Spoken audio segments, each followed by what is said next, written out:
el profesor doctor Pedro Mayor Martínez, una persona que estuvo muchos años trabajando impartiendo justicia, fue de primera instancia, no sé si fue fiscal, pero fue camarista y no hace mucho tiempo dejó la magistratura, obviamente se acogió a los beneficios de la jubilación, sigue enseñando la docencia y también se está postulando para un cargo en el Senado.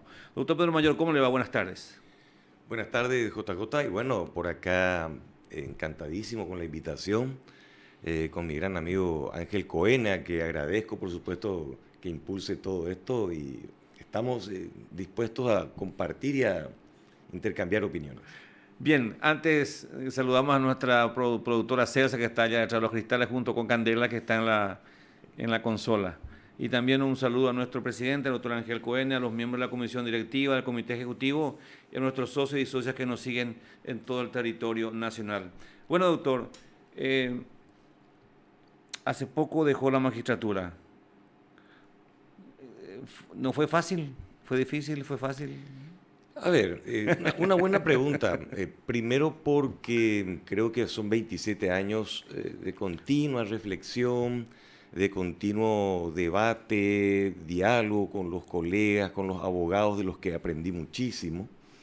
Los magistrados como que ven a los abogados a veces como simplemente litigantes, pero sin embargo los abogados son creadores del derecho.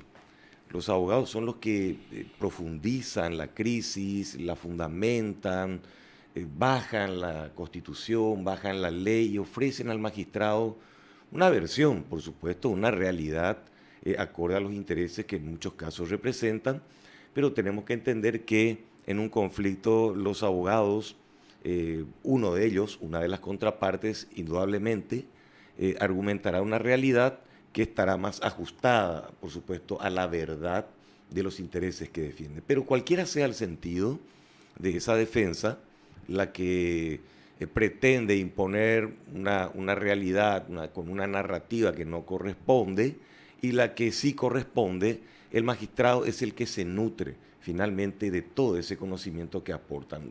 Y tenemos que tener en cuenta que nosotros también somos abogados, por supuesto, pero me refiero al abogado pasillero, al abogado que permanentemente está estudiando, está defendiendo intereses. Ese componente contribuye con el sistema de justicia aportando sus ideas, su inteligencia y su visión. Y los magistrados, por supuesto, ya con esos dos precedentes que se le presenta, va a tomar una decisión. Y estas decisiones son, en muchos casos, controvertidas. Tenemos que tener en cuenta que nuestro diseño procesal hoy es prácticamente con mucho énfasis en la oratoria, en las audiencias públicas, orales, principio de inmediación presente.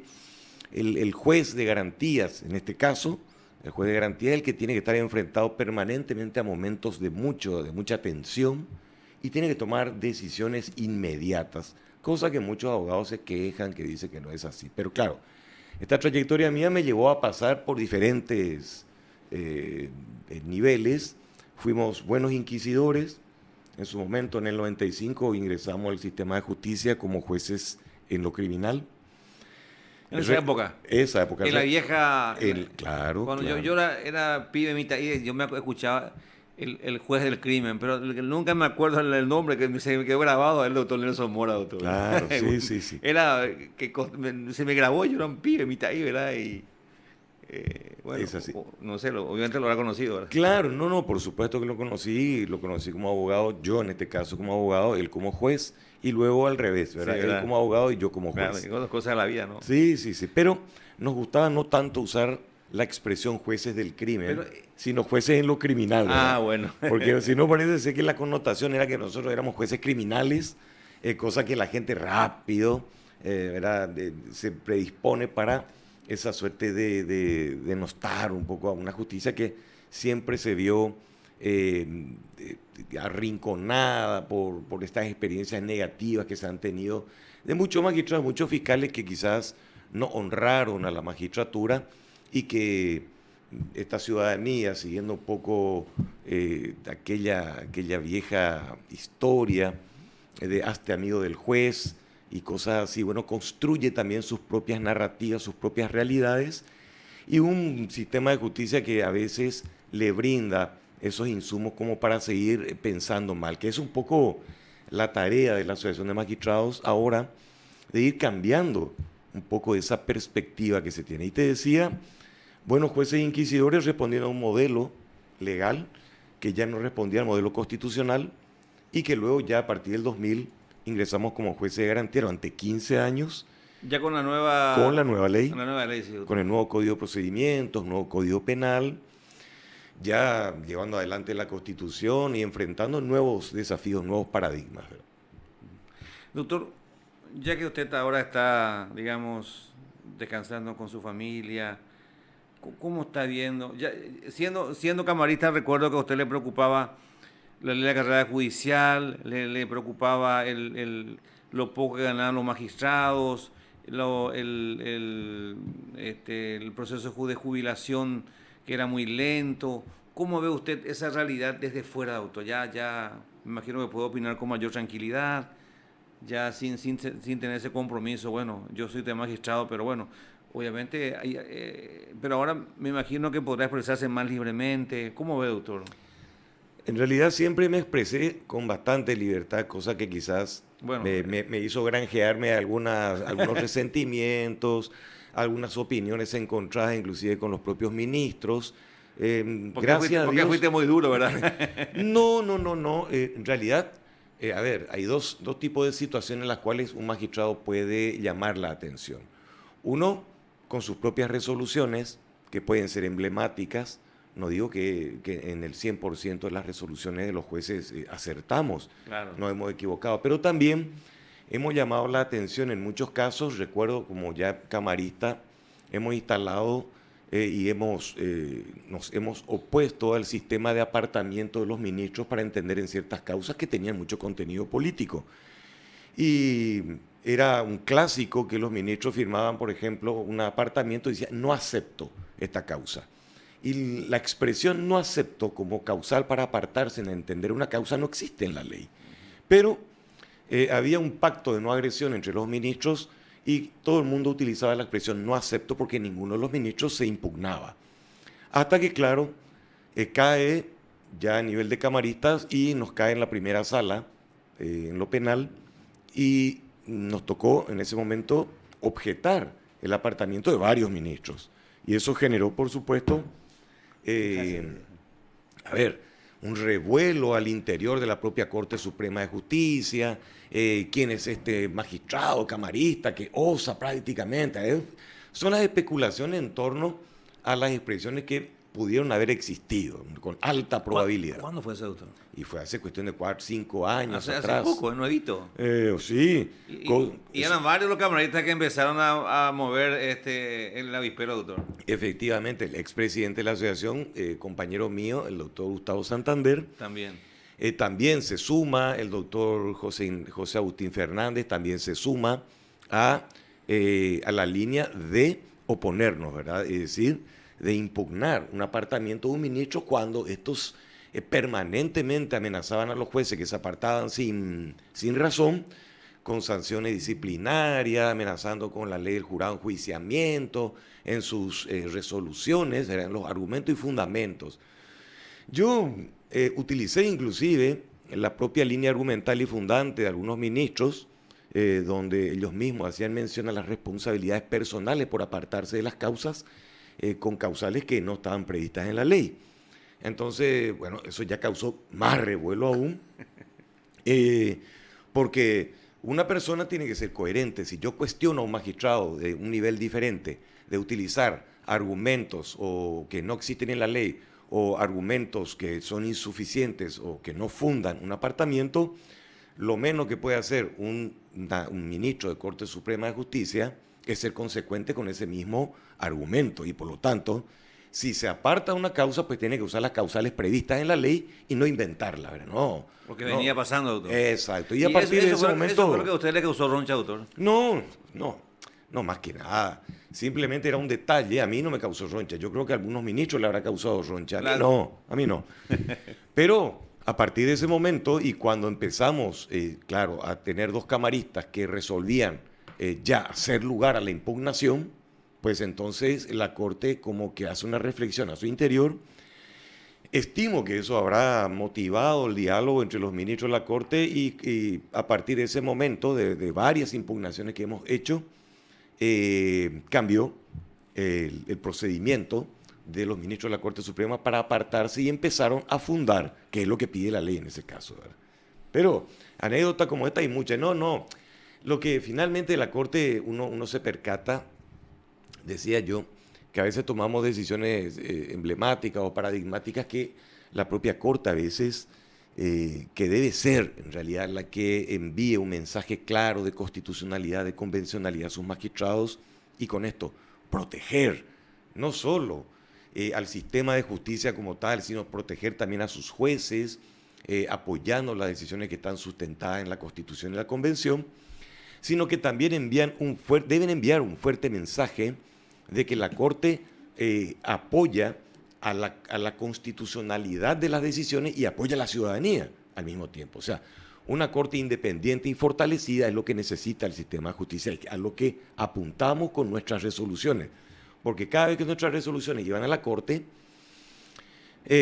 podíamos decir que la Corte, bueno, en algunos casos, y eso es fácilmente revisable, podía decidir en un sentido.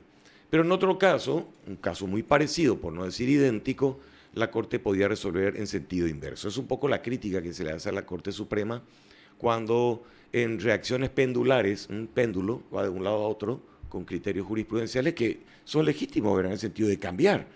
Yo puedo cambiar de criterio en torno a un tema, pero debo decir por qué. Ahora estoy cambiando. Claro, es decir, este ministro pensó en su momento de que esto debía ser así por tal y cual motivo, pero mejores argumentos, una reflexión mucho más profunda, una lectura de la jurisprudencia interamericana nos lleva a considerar tales o cuales aspectos, ¿verdad? Un tema muy controvertido fue siempre el tema del tratamiento de los habeas corpus. Cuando integramos la Corte Suprema de Justicia para resolver un caso, hemos sustentado justamente un paradigma en cuanto a la protección de derechos humanos de las personas privadas de libertad más allá de la pena mínima, por ejemplo. Entonces, hemos introducido la línea de que la Corte es la garante de la Constitución y de la constitucionalidad de las decisiones de los magistrados, y cuando se detecta una ilegalidad que tiene un conector con la Constitución, pues es la Corte la que tiene que entrar a remediar esa situación. Hay muchos temas, hemos llegado a un techo. Yo estimo, por lo menos para mí, que después de tantos años, sabemos que no todos van a pensar igual y eso también es legítimo. Entonces la Corte como que requiere nuevos ministros, nuevos bríos, quizás nuevas estructuras, nuevos equipos de trabajo, nuevas ideas, y eso como que también va desplazando al viejo esquema, ¿verdad? Claro, un tema que en definitiva también debo decir que lamenté para cuando concursaba al cargo de la Defensoría Pública, la Defensoría General, uno de los argumentos de los ministros que en ese momento se tomaban era hablar, claro, de mi trayectoria, etcétera, y por supuesto que el Poder Judicial sería una lástima perderme con mi trayectoria.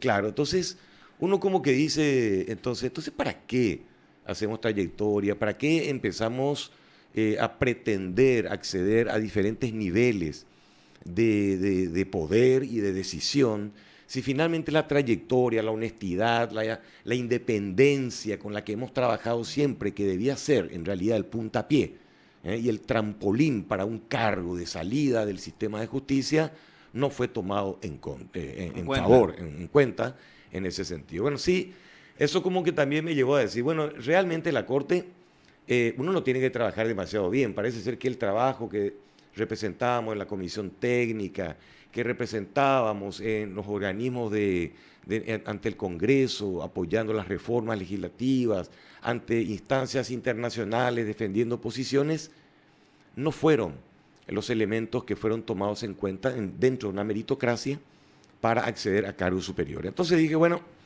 creo que esto está llegando a su punto. Doctor, ya no somos necesarios en este nuevo esquema. ¿Saliste pichado?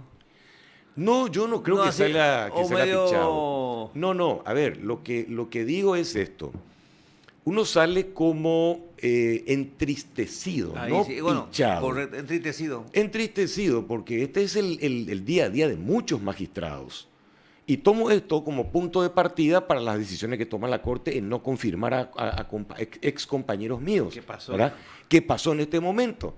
Porque entonces uno hace un buen trabajo, despliega una serie de acciones vitalizando el servicio de justicia en diferentes partes del país y la Corte no explica por qué un buen magistrado, una buena magistrada no es confirmada en sus cargos. Simplemente el silencio es elocuente si vamos a tomar en cuenta que algo hice mal, dice el magistrado, pero no sabe qué. Entonces, ¿dónde está la claridad o transparencia para el no concursar? Todavía, yo diría, si son cargos nuevos o cargos creados, puedo tomar una decisión de decir, bueno, opto por fundamentar en positivo a quien elijo. Claro, si es vacante o creado. Si es vacante o creado, por supuesto.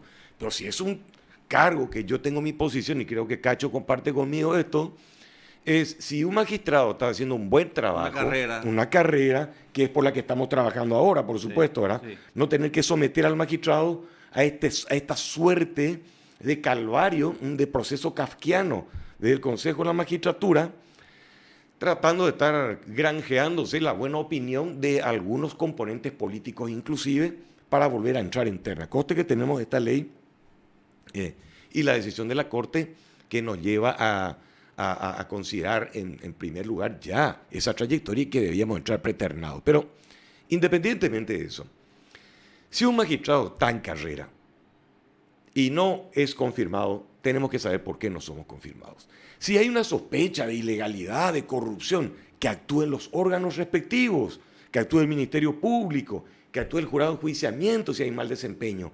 Pero si no hubo ninguna decisión, ni impulso por parte de los órganos investigadores, ¿por qué un magistrado o magistrada no es confirmado en su cargo? O porque llegan supuestos chismes al oído de los ministros, ¿no? De muchos peros. Es por eso que justamente, doctor, el viernes pasado, el presidente y algunos miembros de la directiva fueron recibidos por el ministro Freites y el doctor Ramírez, Jesús Ramírez, ¿verdad? Y ahí se les dijo que se respete primero la carrera y que si hay algo en contra, pues pero que se le comunique por qué le van a sacar sin alguna causa justificada.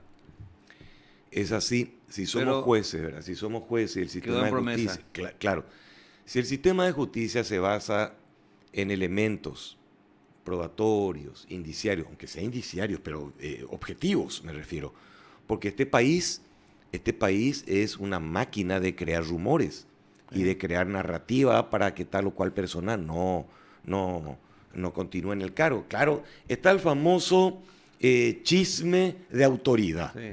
El chisme de autoridad es yo fui víctima de este o cual otro. Entonces uno tiene que creer en el chisme de autoridad de quien pudo no haber sido blanco u objeto de una tratativa deshonesta por parte de un fiscal, de un juez o de esto. Y bueno, parece ser que ese es el mecanismo, no sé, no quiero con esto crear todo yo una estructura del chisme, pero es indudable que si no tenemos elementos que nos permitan considerar objetivamente motivos por los cuales un magistrado no es confirmado, es indudable que estamos en la cultura del chisme. Y entonces el chisme pesa más hoy que la trayectoria que pueda tener un magistrado sin denuncias, sin actividad de los organismos de control de la tarea de un magistrado. Candela, yo sé que el doctor no tiene mucho tiempo, le agradezco su presencia. Una breve pausita y después unas dos últimas preguntas porque el doctor tiene otros compromisos contraídos.